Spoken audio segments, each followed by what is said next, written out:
Yo, how's it going, boys? My name is Landon, but on here I go by Landum. Gaming soundtracks are awesome, and that's no surprise. There's so many unique gaming soundtracks to pick from when you're choosing the all-time greats. I mean, of course you have your Minecrafts, your Skyrim, your Silent Hills, but respectfully, I'm not trying to really bump all these in the car or anything. It's nothing like that. Except Minecraft, that's a bad example, I apologize. But I was at my local used/old game store, and I came across a copy of 1080 Snowboarding.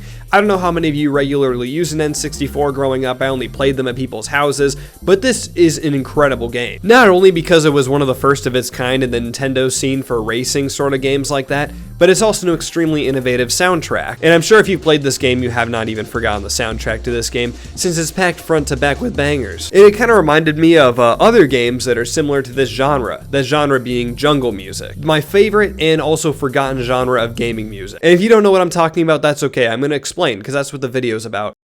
Affordable computers have opened up music making to a new generation and revolutionized the creative process. This is jungle music. Jungle music is a genre of electronic dance music that emerged in the early 1990s in the UK rave scene. It's characterized by some of these fast break beats, heavy bass, and a lot of complex rhythmic structures that incorporate a lot of pretty much any genre, but a lot of this stuff like reggae, dubstep, other genres.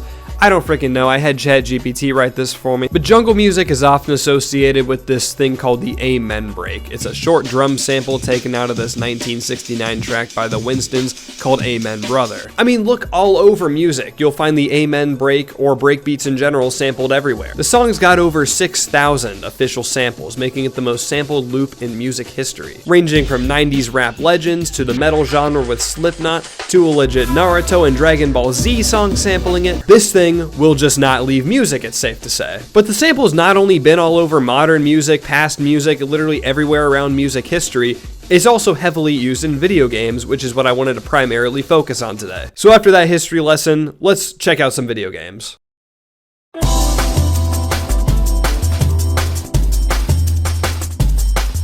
Let's just start off the bat with Nintendo. Kenta Nagata started working for Nintendo in 1996 and was pretty much thrown into the deep end, which its first project to produce for was Mario Kart 64. And if any of you have played Mario Kart 64 or even heard the soundtrack, you guys all know how complex and amazing this soundtrack is. He ended up producing 28 pieces of music for this game, which is actually pretty impressive. Anybody who's played this game before knows the soundtrack goes absolutely crazy. I mean, play Toad's Turnpike anytime past 9 p.m. and it goes hard. But no, this man wouldn't just do the Mario Kart 64 soundtrack, he would also be tasked with the 1080 Snowboarding soundtrack, the game I was just freaking out over earlier. 1080 Snowboarding was kind of a weird game in Nintendo's gaming catalog at the time, and especially for the music. Drum and bass and jungle aren't really genres you'd really associate with this composer, or much less Nintendo at the time. I mean, sure, you have your classic Nintendo racing games, but that mostly just ranges from like Mario Kart, Diddy Kong Racing, and I don't know, any other ones I didn't want to research for the video. One of my favorite things about the 1080 Snowboarding is that how the breakbeats and jungle music fit right in with all the other music that features a lot of electric guitars and stuff. And plus, kind of the clubby type music in it is just such a good fit for the game,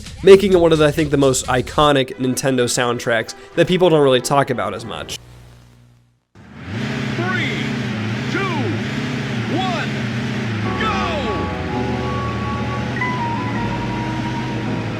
1998 was a big year. I don't know what happened except for Ridge Racer Type 4 came out, and that's one of the biggest faces of jungle music in gaming. Whoever let Hiroshi Okubo cook on this soundtrack deserves a raise, because it genuinely was one of the most influential soundtracks for its time. Hiroshi Okubo used a bunch of instruments like electric guitar, saxophone, and synthesizer to create the sound that was both energetic and sophisticated at the same time. The soundtrack for Ridge Racer Type 4 was well received by gamers and critics alike. Feeling a strong 9 to a 10. It has been cited as a significant influence on the soundtracks of other racing games, such as the Wipeout series. I haven't actually played this game myself. I'd love to get my hands on a copy of it, but one, I don't play PlayStation.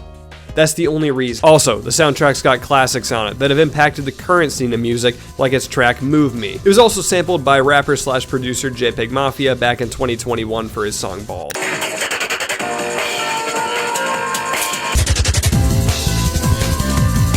A great modern day example of the longevity and creativity of this album's tracks that will just never go away. Although Ridge Racer might not incorporate the jungle sound that you're always used to hearing, it's important to note that for the jungle genre, there's so many ways to interpret the sound. Unlike a genre like funk that so many times gets misused out of lack of knowledge for the genre, jungle only has a few rules to really stick to and is rarely adapted poorly. Is your song going to be more low-key, high energy, fast-paced, extreme paced, synths, guitars, piano, literally anything?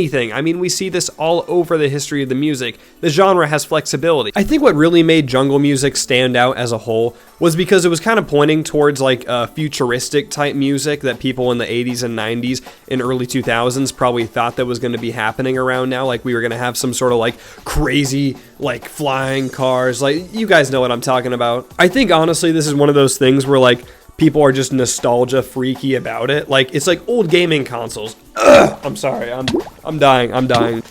It's like old gaming consoles are really cool, but do you really want to go back and play your Nintendo 64 and SNES all the time?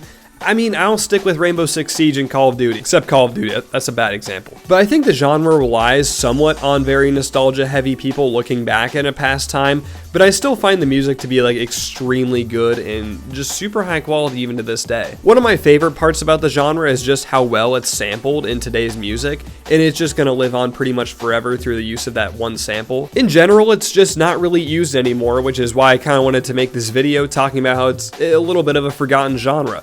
Look all over gaming, you don't really see this type of music anywhere. In a lot of these racing games nowadays, all you're doing is buying cool skins for your car and getting like the newest Ferrari. There's nothing bad with it, they're cool games. So yeah, the point I'm trying to make is just obviously they're used sometimes, but it's not really used in gaming these days, and I wanted to take a look back at some of the old games and consoles that really brought this music to life and gave some of the best songs and soundtracks of all time. Overall, pretty influential sound. If you want a list of some games that feature a lot of soundtracks, I'll put them in the description. Okay, that's been it. If you guys want to see some more style of these videos, or you want to stick around and watch some other videos of mine, feel free, or just feel free to not. Subscribe or don't. It's okay. I will see you guys later.